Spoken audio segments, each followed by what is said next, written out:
आपको क्या लगता है कि जो मार्केट में हमारे ऊपर एक्स्ट्रा चार्जेस लगा दिए जाते हैं, स्टॉक मार्केट में बहुत सारे चार्जेस हम पे एक्स्ट्रा लगा दिए जाते हैं, क्या वो स्टॉक मार्केट की इंडस्ट्री को खा नहीं रहे हैं?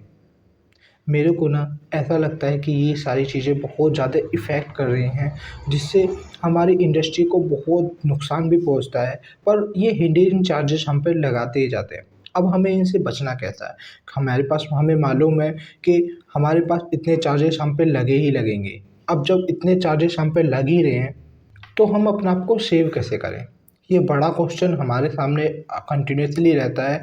अपने आप को पहले तो हमारे पास चार्ज कौन-कौन से लग रहे हैं, हमें ये जानने की ज़रूरत है, हमारे ऊपर चार्ज कौन-कौन से लग रहे हैं। फिर उन चार्जों से हमारे पास सिंपल एक तरीका मैं आपको सभी के लिए अप्लाई करने को बोलूँगा, वही तरीका हमें फ़ॉलो करना चाहिए। तो पहले जानते हैं हमारे ऊपर चार्जेस कौन-कौन से लगते हैं।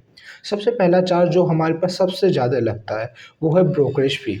ब्रोकरेज फ़ी मतलब आप कोई भी स्टॉक खरीदते हो या बेचते हो, जब आप उसे बेच रहे होते हो, तो आप पे कुछ परसेंट चार्ज लगेगा ही लगेगा।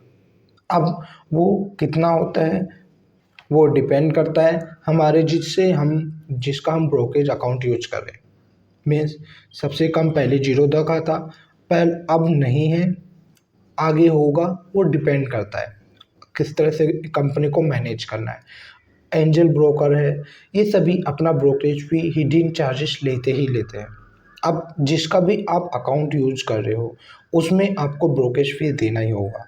ये आप किसी के सेक्टर के लिए भी, आप चाहे रियल एस्टेट में कर रहे हो, तो वहाँ भी ब्रोकरेज अकाउंट आपसे लेते हैं, ब्रोकरेज का फ़ी आपसे लेते हैं। अगर आप फाइनेंशियल इंस्टीट्यूट चला रहे हो, तो भी वहाँ से ब्रोकरेज फ़ी आप पे लगता ही लगता है। मीन्स आपको ब्रोकरेज फ़ी अपने हिसाब से देखना होगा कि कौन सबसे कम ब्रोकरेज फ़ी ले रहा है, और कोशिश ये करनी है ब्रोकरेज फ़ी देनी ही ना पड़े। पर अगर देनी है तो सबसे कम कौन ले रहा है, वही अकाउंट हमें यूज़ करना है। दूसरा है कमीशंस का। हमारे पर ब्रोकरेज फ़ी तो चलो ठीक है, एक बार को थोड़ा बहुत चार्जेस हमें देते हैं, थोड़ा समझ में आता है। कमीशंस का क्या?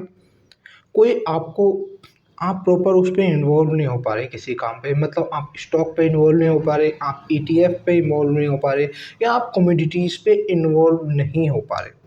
पर अब जब आप इन्वॉल्व नहीं हो पा रहे हो, तो उसका आपको आपको अच्छा एडवाइस करने के लिए आपको कोई फ़ी उन्हें स्पेसिफिक पर्सन को देनी होगी जो एडवाइस कर रहा है। बेहतर है, मेरा सजेशन ये है, आप कुछ नहीं, थोड़ा एक तरह से ब्लू चिप कंपनीज़ में ही इन्वेस्ट करते रहो। अगर उन्हीं में कंटिन्यूअसली आप जो डेली यूजेस में, मैं किसी कंपनी को रिकमेंड नहीं करूँगा जो आपको अच्छी है। ब्लू चिप कंपनी आप ढूँढोगे और एक बार आपको मुश्किल से 2-3 घंटे देने की ज़रूरत है। अगर आप 2-3 घंटे भी देते हो, ये तो आपको एक अच्छी 10-12 ब्लू चिप कंपनियाँ बहुत ईज़िली मिल जाएँगी जो आप दैनिक प्रोडक्ट में बहुत यूज़ करते हो, और वो बहुत अच्छी मार्केट में ग्रो भी कर रही हैं। जब वो ग्रो कर रही हैं, तो आप उनके साथ जा सकते हो। आपका कमीशन जो आप बहुत ज़्यादा लुटा देते हो, आप ईटीएफ पे लुटा देते हो, ईटीएफ अच्छी ईटीएफ बताने के लिए आपको कोई अच्छी एडवाइस दे दे तो उसका कमीशन, उस पे आप कमीशन दे देते हो।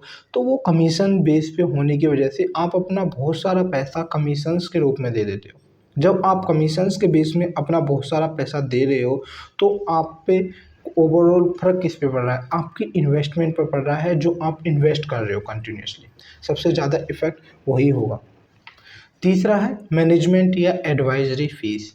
मैनेजमेंट एडवाइज़री फ़ीस में देखें तो आपने कोई भी किसी आप टॉप लेवल पे आ गए हो, आपका बिज़नेस बड़ा है, तो बड़ा बिज़नेस के लिए ज़्यादा पैसा चाहिए होता है। अब जब आप ज़्यादा बिज़नेस के लिए बड़ा पैसा आपको चाहिए, तो उसका फ़ी जो होता है, वो भी बड़ा ही होता है।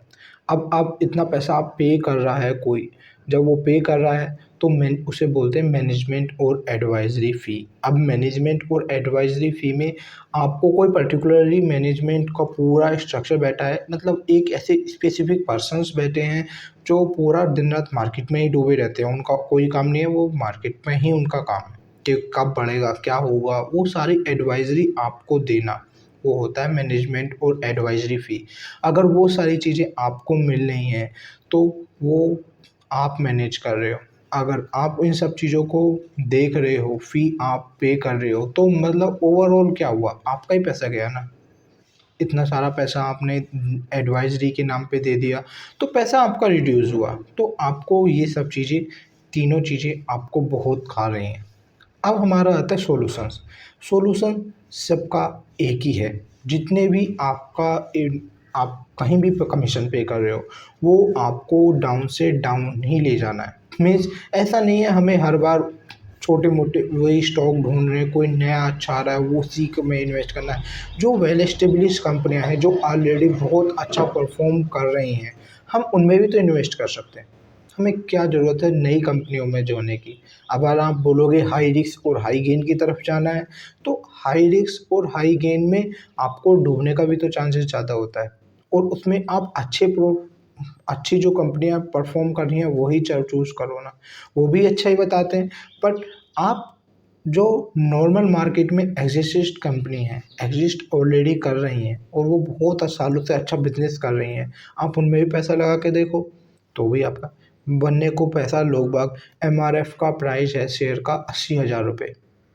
अगर 80,000 पे भी वो ऐसा नहीं है कि लोग बागों को वहाँ से नुकसान हो रहा है। लोग बाग वहाँ से भी पैसा उसे भी खरीदते हैं और वहाँ से भी पैसा कमा रहे हैं।